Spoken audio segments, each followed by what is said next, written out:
Alright, ladies and gentlemen, I'm here tonight on the channel. I'm here tonight with some more wrestling news. From last 24 hours. First thing we're going to talk about is another former WWE referee. Fortunately, passed away. Dave Hebner passed away at age 73. Former WWE referee Dave Hebner has passed away at the age of 73. Hebner was best known as a WWE referee, but was also a referee for the National Wrestling Alliance and an agent for with WWE for many years. The twin brother of Earl Hebner. WWE took advantage of the twin referees in February of 1988 on the first ever main event special on NBC. During the main event championship match between Andre the Giant and Hulk Hogan, Earl Hebner was revealed to be a crooked referee taking a payoff from Ted DiBiase and posed as his twin brother, Dave, in order to help Andre the Giant defeat Hulk Hogan. In 1987, Dave was also the referee for the Randy Savage vs. Ricky Steamboat match at WrestleMania 3. In recent years, Dave had had many health issues, namely Parkinson's disease, and the passing was confirmed by Slam Wrestling and his brother, Brian Hebner. So, sad news, man. Two former WWE officials passed away in 2 days. So, damn. Condolences to Earl Hebner and Brian Hebner and the rest of his family. Yeah, let's talk about the next thing I wrote down. WWE's Talking Smack renamed the SmackDown Lowdown.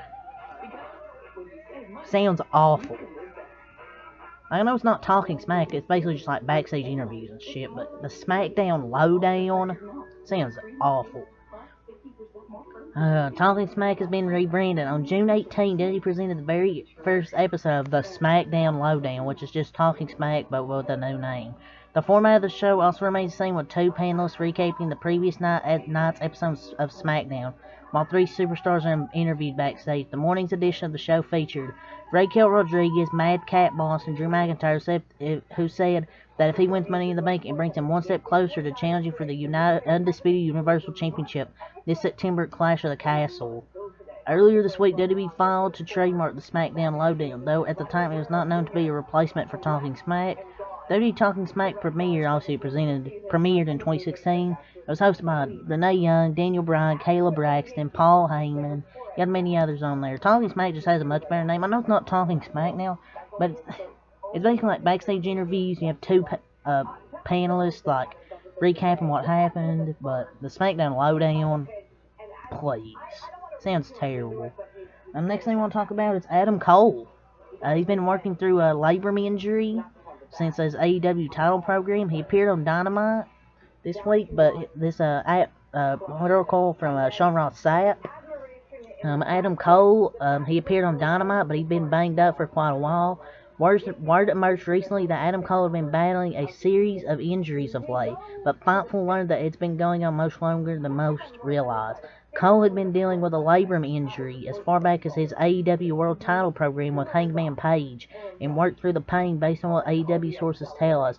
Those we spoke to claimed that the labrum was torn, though we've not had that confirmed by Cole or All Elite Wrestling themselves. Cole hasn't competed since AEW Double or Nothing against Samoa Joe. We've not heard if Cole will be forced to miss any time or if he'll be rehabbing the injury. There's also unconfirmed word that Cole had sustained a concussion in the Samoa Joe match as well. So, credit to Adam Cole working through a labrum injury. That's tough injury to work through, especially if it's torn. I don't think it was torn. If it was, he would have already had surgery and would have been out of action. He's probably just rehabbing the injury. That's probably why he hasn't been on AEW. Just been rehabbing the injury, and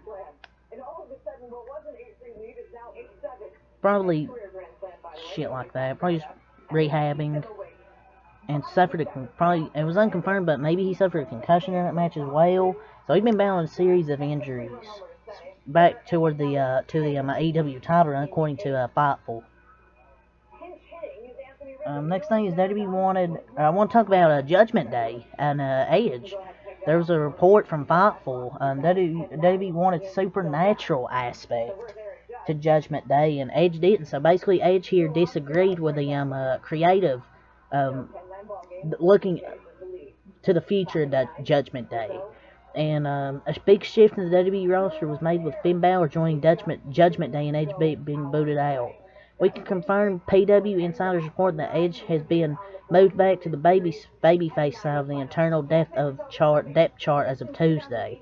For those that are asking if the move was reactionary to Cody Rhodes' injury, we're still working to confirm that, but it seems more reactionary to the direction that WWE wanted to take Judgment Day. So it seems it's not because of the Cody Rhodes injury, it's mostly because Edge here disagreed with the creative. We're told that WWE had mentioned taking Judgment Day a supernatural route, which Edge was said to have opposed to. Word started to emerge in the afternoon hours ahead of WWE Raw that a big shift involving Finn Balor and Edge was set to happen. Although that was firmly set on Monday, the pitch to have Balor as a member of Judgment Day came well before that. Thoughtful sources had indicated to us the week prior that Balor was set to turn heel and join the group days before Hell in a Cell. However, there was no mention at that point of Edge leaving the group. To reiterate, we haven't heard that shooting down the natural aspect led to Edge leaving the group. So they wanted like a supernatural aspect to Judgment Day, and basically Edge didn't, and he disagreed with it basically on the creative side, and yeah, and I kind of agree with Edge here. That's probably why he left. Didn't want to be in the group anymore, was because WWE wanted a supernatural aspect, and that's probably why. It's not just because of the Cody Rhodes injury. It's probably because of creative booking that Edge disagreed with. So that's all for that. We have a match announced for Money in the Bank, undisputed WWE tag title match. You got the Usos versus the Street Profits. The Usos might be the ones, but the Profits are up at Money in the Bank. Jimmy and Jey Uso are the undisputed tag champs, and now they'll officially defend their gold in Las Vegas, Nevada on July 2nd against Montez Ford and Angelo Dawkins. So they announced back for Money in the Bank. So I know we've seen this match a few times, but the Usos and Street Profits have good matches, so they should be a good match. And there's an update on Sasha Banks that came out from Sean Ross Sapp. Yesterday there was multiple top people backstage that believe Sasha Banks is being released, but it's not fully confirmed. Nobody said anything on the WWE side or from her side, but there's been a belief that she's been released from some top talent backstage. So WWE's losing a good women's wrestler. The women's division's terrible, and maybe she'll go to Hollywood, maybe, but I don't know. Maybe AEW, Tony Khan calls her up, gets her to AEW, but WWE's women's division's just shit, and it's going to get even worse. It's just going to get even worse. But yeah, that's the update from Sean Ross Sapp yesterday. Tweeted that out, or on Friday, I believe. So that's all for Sasha.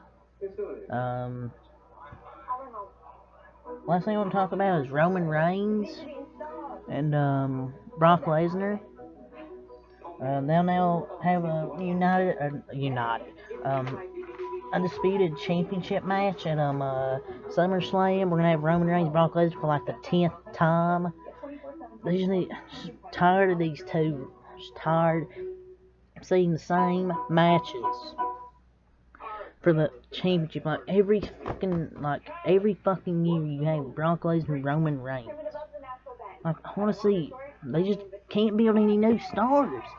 But I mean, they have stars on Raw. They're trying to save the Drew McIntyre Roman Reigns match probably for the Clash of the Castle or whatever, if that's in Europe or whatever. But I'm tired of seeing Roman Reigns, Brock Lesnar. They booked this shit again. I know Cody Rhodes, Randy Orton's out for injury, but they could still use somebody else on Raw. Maybe Bobby Lashley. I don't know.